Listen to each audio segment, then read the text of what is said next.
Hello everybody and welcome back to Red Eagle Politics. Make sure you guys like this video down below and subscribe to the channel if you are new. So we've had a lot of talk about running mates because it's apparent at this point that Donald Trump will likely be the Republican nominee.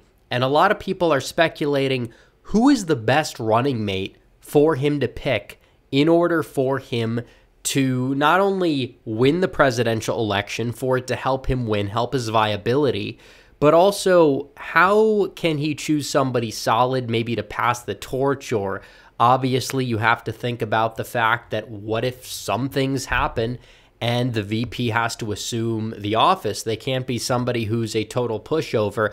So we're going to be discussing the shortlist here. There was an article written on Breitbart a few days ago that said 14 Republicans Trump could pick as his 2024 running mate. We're going to be covering this, and we're going to go through this list and talk about some of the other options, because it seems like these are the 14 most likely choices, and then there's some dark horses in the race. But it was long speculated that Donald Trump would be doing this affirmative action thing where he would be picking a woman for VP because, oh, it's going to complete the ticket. Oh, Biden's doing that. Oh, we need somebody to appeal to suburban women. But in reality, that thing doesn't exactly work. It's not like John McCain picking Sarah Palin helped him among female voters that much. And that's true. But beyond that point, you need the best person for the job. You don't need to pander to a group that's already fading away from Republicans. You got to chase after the voters you can get. And I'm not saying he can't pick a woman as VP, but ideally you pick the best person for the job, and you don't pick somebody because they happen to be a woman instead of them being a man, and then shut off a lot of qualified people that would be great VP candidates or great running mates because they happen to have, something dangling between their legs. Obviously, that's what the left does. We don't need to be doing that on our side. We don't need to become the left to beat the left. In fact, becoming the left is kind of having this opposite effect for people on the right. But still, it is very evident that Donald Trump recently may be moving away from that because of the fact that many people around him are now saying he's thinking about the terms afterward, and he knows now more than ever that the U.S. cannot be led by a mealy-mouthed establishment Republican, a previously mentioned Trump advisor said. So if this is true, this is very, very good news. And it is true. We can't go back to the days of old. But still, we're going to be implementing the rep running mate test here in a minute. I'm going to explain what that is. But first, I have to tell you guys about our very good friends over at Noble Gold once again, because the U.S. dollar's lost 85% of its value since the 70s, which is when the dollar decoupled from gold, and the government seems hell-bent on continuing that tradition, and they can print as much money as they want between now and until after the next elections. And the last time they did that, inflation went up by 9%, which means one thing: the security of your future and your family's future is all in your hands. So make sure you freeze the value of your wealth you're holding. Invest in gold with Noble Gold Investments. Gold's the one asset that's proven to withstand recession, inflation, and just about all economic threats. Noble Gold Investments is here to help you if you want to invest in gold, and you'll also get a 24-karat quarter-ounce gold standard coin for free. So go to noblegoldinvestments.com now. Again, noblegoldinvestments.com, the only gold company I trust. So without further ado, we're going to implement the rep test for choosing running mates here. And this is a test that has 5 points to it. And point 1 of the rep test for a running mate is you need somebody that can unite the party. Yes, this is true. Some people will say this is cucking, but you can't double down too much necessarily unless you happen to, I guess, hit on all the other cylinders to a ridiculously positive degree. But you're going to need somebody that people who are voting for Trump's opponents in a primary will be able to stomach, and it will help them, sort of easily be able to be brought on board. Now, this is something that Mike Pence helped Trump with quite a bit back in 2016, and this is something that he's going to need to seek in somebody else. Probably not going to choose Pence again. He's also going to need somebody to not be a total pushover clown, okay? You need somebody that can kind of appeal to both wings, but is somebody that's not going to be a backstabber, a total neocon. And if they became president somehow, some way, people really should be able to sleep at night. That's pretty much it for point 2.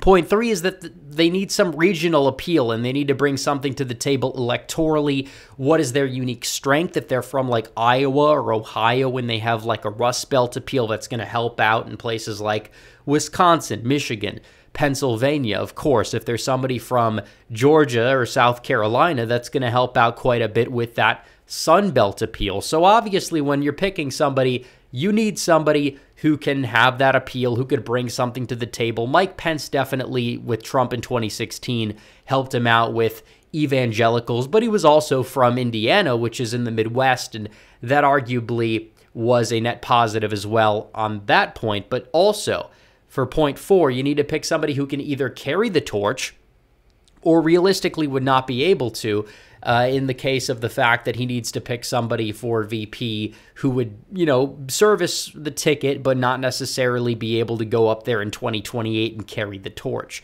And definitely this is something that will need to be considered, because is that person able to be VP? Because you have people like JD Vance, who I think would be a great nominee in 2028, people like Hawley, etc. Will they necessarily be able to be Trump's VP given the situations they're in with their careers? Vance has only been in the Senate for, 6-7 months or so.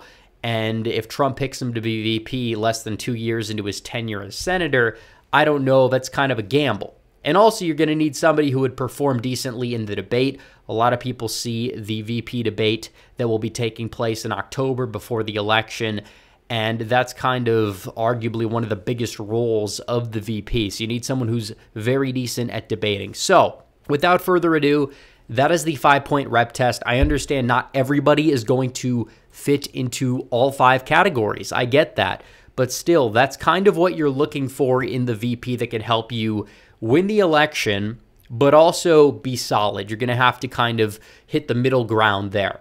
And there are 14 Republicans on this list we need to look at. And the first one that they have listed here is Tim Scott out of South Carolina, who, again, this is somebody who is running for president against Donald Trump. He may be surging significantly. Who knows? If he has a few good debates, for all we know, he might get into second place, and he might supplant Ron DeSantis as that number 2 option in the GOP field. I think that that's possible. However, you look at Tim Scott's record, and it's been pretty murky overall, and I've been critical of him at a time where a lot of people have not been critical of him, but he's somebody who's opposed like Trump judicial nominees because, these people are racist because they're too tough on crime. And he's also given a lot of soft, if not even hard support for BLM over the years. And he's somebody who kind of used his ethnicity to his advantage in politics. In fact, there's a story, and he's told this many times shamelessly, about, he went to the Democrat office. They told him to get in line when he wanted to run for political office because they had so many other black Democrats in South Carolina. So he went to the Republican office instead, and they were enthusiastically welcoming him, tried to see him run, and he eventually ended up winning there. So you look at that. It seems as if he's somebody who isn't really like all that, besides like, he's like a generic conservative on a few issues or whatever. Like, he's one of the weaker senators in the entire country. I don't know what he brings to the table. People will say, Trump picking a minority is going to help him with, minority voters. And maybe if he picks somebody like Mike Garcia, he could do better with Hispanics by a few percentage points. But Tim Scott is not going to help you win the black vote, mainly because Tim Scott can only get like 10% of it whenever he runs for Senate in South Carolina. What makes you think that's going to translate to anything more than that nationwide? It's not. It's really not, especially with all the pandering that Tim Scott does. So I would have to say he's not a good choice. I would say Trump should pass on him for sure and shouldn't really consider him. And then we have Elise Stefanik, number 2, the House GOP conference chair from New York. Trump likes her a lot, which definitely brings mixed feelings. And her voting record over the past Congress has been decent compared to her past voting record, but still, she overall has been fairly weak. And like, she's young, she's a woman. Like, that's not going to help you with younger voters. It's not really going to help you with female voters to the degree that you would imagine. And you look at her past stances on a lot of issues, she has basically been a centrist, if not even center-left, on everything. And I've analyzed her entire record in Congress. It's fairly weak. And obviously her as head of the conference chair is better than Liz Cheney overall, and she's done a better job than Liz Cheney, and I'm glad that Trump kicked Cheney out and ended that dynasty. I'm not sure she really brings anything to the table to go out there and get that VP slot, especially because of the fact that her voting record in Congress has been just very murky and weak, even if it has gotten better recently. Up next, we have J.D. Vance, who honestly I think checks a lot of the boxes. I think that because he's more measured, he could unite the party. He's not a pushover at all. If anything, he's more tactful than Trump on some things, but arguably to his right. He has the Rust Belt appeal. He could carry the torch. He would perform very well in the debate, but still, he's only been a senator for a couple of years. And I would not oppose a Trump-Vance ticket. I'd be more than enthusiastic about it. But still, I don't know if it's really that viable given the fact that he hasn't spent a whole lot of time in the U.S. Senate. And people will say, well, he's not really proven because he's only supported, Trump for a few years and was like a never-Trumper before that. But he underwent a serious change in his ideology that came with his religious transformation as well. And he's been extremely solid so far in the Senate. He's been the best senator, and he overall has had a lot of his principles the same throughout his career. And as a result, he's been a very successful senator, and that was a very good thing that Trump endorsed him in that contested primary there. So Vance will have his day to shine. I don't know if it's right now, though, although if he was VP, I would not necessarily oppose it. So let's go down here to Vivek Ramaswamy. He's also running for president, by the way, and he's bringing, I guess you would say, some interesting things to the table while he's running. He's kind of like the Republican Andrew Yang this cycle. He's not really going anywhere, but it's interesting that you have like the other presidential contender that's actually from Trump's wing of the party. He's actually like a MAGA candidate, but he's running against Trump.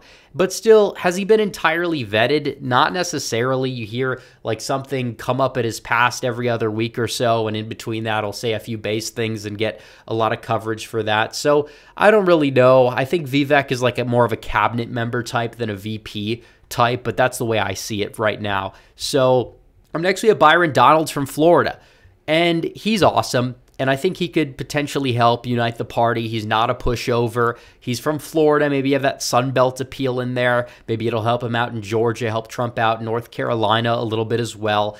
I don't know if he could carry the torch necessarily, but he would be in the running to do so. I think he would do decently in a debate. But at the same time, Trump's from Florida. He'd have to change his residency. This is the same like Trump-DeSantis ticket argument. And DeSantis would have been a lot smarter to kind of arrange that beforehand instead of taking the bait and running against Trump. He could have had that united party because DeSantis is somebody that would check off these boxes except the perform decently in a debate option. Overall, I think that he's kind of meh at debating, but maybe if you give him enough debate prep, he would do fine. I don't know. Kamala Harris is just awful overall, but still, either way, when it comes down to it, Donalds would be a decent pick, but Trump would have to change his residency, which would kind of make it a little bit complicated. So without further ado, let's continue, and we'll go down here to Kristi Noem out of South Dakota, the governor there. In the state that did not lock down, unlike Florida or a lot of other states that did, even though a lot of those states get a lot of praise for not locking down enough. Noem didn't, but Noem wanted to lock down. She tried to lock down. Make no mistake, it was her state legislature that kind of stepped in, and then she tried to primary out a lot of people who kind of stood in her way during that whole process, even though she didn't eventually like lock down. But still, nevertheless, Noem is somebody who I think is out of touch fiscally with the Trump base. I mean, she is from kind of a Midwestern state, but she's kind of a pushover. She only signed a lot of solid legislation into law because she had a primary challenger, and she kind of did what she had to do. Overall, I think that Trump may end up picking her at the end of the day. But still, I would prefer that he doesn't. Trump Noem does look good on a bumper sticker compared to a lot of these other names. That's technically true. Although Trump Donalds is kind of catchy because, Donald Trump, Trump Donalds, kind of flipping that on its head. But either way, doesn't matter. that much. But overall, she's kind of weak, kind of mid as a governor, kind of overrated. And I think that Trump can do a lot better than her as VP. Number 7 is Mike Pence. I don't know how viable this is. Mike Pence at the time, like without hindsight, decent VP pick, arguably helped Trump win and kind of solidify that coalition back in 2016. But as of right now, I don't think that him and Trump are really on the best of terms. And he's been saying a lot of very neocon-esque statements about the war on Ukraine. And when it comes to the not be a total pushover thing, he's kind of failed in that regard overall. Now, Trump is taking the high road recently, like at the town hall. He said, I have great respect for Mike Pence, whatever. Beyond that point, he could say that, but still, I don't think he's going to pick Pence as VP. I think he's going to shake things up. So, number 8 is Kari Lake. This one's a little polarizing. The whole Unite the Party thing, a lot of Trump's opponents in the primary. Not really the biggest Kari Lake fans, although she would not be a pushover. She is from a swing state, even though she's not like the most popular in that swing state. A lot of people could say she could carry the torch, but again, she doesn't have that experience. She's never served in political office, and as a result, that's going to be a limiter. And I do think she would perform very, very well in a debate. She would completely annihilate Kamala Harris, which I think would be her strength point there. And of course, you have a lot of people like the neocons are saying, well, Trump picks her, he's going to lose Texas and Alaska and Kansas. These people are just dumb. That wouldn't happen, but I do believe that Trump's not going to pick her. I think she'd be a great press secretary, though, because she knows how to deal with the media because she's been in media. But as a VP, I think Trump's going to have to pick somebody that served in elected office and somebody that would potentially unite the party. Number 9 is Rick Grinnell, another pushover, somebody who's very weak on social issues. He didn't endorse Trump in the 2016 election. He supported John Kasich, and then I guess he just faded away until after the election was over. Then he praised Trump when Trump beat Hillary, and then Trump put him in the cabinet somehow. But either way, Grinnell is extremely weak, and you could say, well, you know, you're giving Vance a pass, but not Grinnell. But the difference is Vance doesn't try to subvert conservatism or the Trump agenda. In fact, he's one of the strongest supporters of it in the Senate, whereas Grinnell actively does. And that's kind of a problem when we're talking about the new arrivals or people that were not OG Trump fans or conservatives that eventually came aboard. The litmus test is, do they continuously try to subvert what Trump's agenda or just conservatism as a whole stands for? Grinnell does, Vance doesn't. That's the difference, and that's very true. So up next here, we have Dr. Ben Carson, and Carson has served in government. He is still another outsider. He was the HUD secretary under Trump, and he's very soft-spoken, and I think that arguably was his downfall in the 2016 primaries. I like Ben Carson a lot. I think Trump should have him back in his cabinet if he does get another term and beats Biden in 2024. But in terms of Ben Carson, I just think that there probably are better options when it comes to passing the torch. Carson's also pretty old at that point, and I don't necessarily believe he would like to run for president ever again. So up next, we have Marsha Blackburn out of Tennessee. Decent senator overall, not bad. Would check some of the boxes, but not all of them. She's a decent choice. Nikki Haley is not. Nikki Haley is a pushover clown. She's a globalist. We know that. She's running as a grift. She's running to be VP for somebody, whether Trump or she believes DeSantis gets the nomination, which he's probably not going to. She's running for VP, and as a result, she's not going to get VP. She's not going to get any position in the administration. Trump knows that. Trump has attacked her several times for valid reasons. Up next, we have Nancy Mace, who is basically a pushover libertarian who can't be a libertarian correctly. The only difference is recently her voting record this Congress has slightly improved because she knows that she's going to be at risk of getting primaried out. But overall, she's very much a social liberal, and Trump would be very wise to steer clear away from her in the 2024 running mate process overall. And we kind of talked about her a lot in the South Carolina documentary we did about a year and a half ago. And then we have John Ratcliffe. I don't even know who this guy is, a part of the DNI. Doesn't really seem like he would resonate a whole lot overall with the base or whatever. But honestly, there's some other options people aren't talking about. Definitely Tulsi Gabbard would come out of left field, and people are kind of divided on that because, you know, she was a Democrat for so long, even though before that she was a conservative, and then after that she's been moving to the right as well. Possibly was she just a Democrat so she could get elected in Hawaii? Who knows? She's good on foreign policy, wouldn't mind her in the cabinet, but as VP, that's a little stretch. And then you have RFK Jr., who, once again, I wouldn't mind in the cabinet if he's like Secretary of Health and Human Services. He seems like he means well, but still has a lot of liberal positions. It would be a risky pick in terms of uniting the party behind Trump, but it is something that it wouldn't probably be the end of the world. He could appear like he has the unity ticket or whatever. And then the other option that's not talked about, who would be the dream option, is Tucker Carlson. And people will say, that's a meme, you can't say that. But Tucker could carry the torch, for one. He's somebody that I would trust to carry the torch, unlike a lot of the people on this list. He has been very solid in terms of his ideology for quite some time. He has supported Trump basically in the primary, says he wants Trump to win the Republican nomination, which that's going to be a bonus in Trump's mind in terms of who he selects. He does have regional appeal. He would do very well in the Rust Belt. And contrary to popular belief, a lot of independents like Tucker Carlson. He could soften Trump's image, and I think he would do very well on a debate stage with Kamala Harris. It would be utterly hilarious to see that happen if Trump picks Tucker Carlson. I would not oppose it. However, I think Tucker may very well just get an advisory role, whether it's an informal advisory role or like a chief of staff position in a Trump White House. That would be epic. And if he actually would do that, it would kind of showcase how Trump has evolved and shows that he's learned from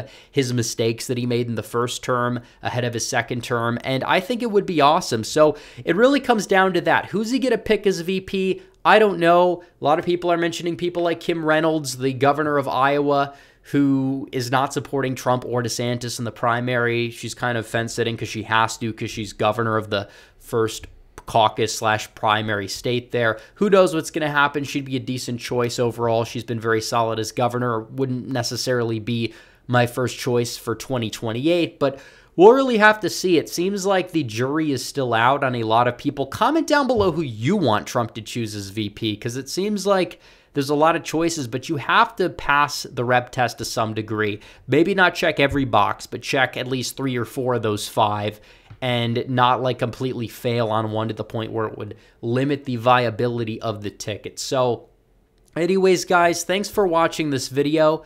Like this video down below, comment down below, subscribe to the channel, hit the bell for notifications so you never miss another video. Follow me on social media. The links are all in the description down below. And I will see you guys in the next one. Red Eagle, out.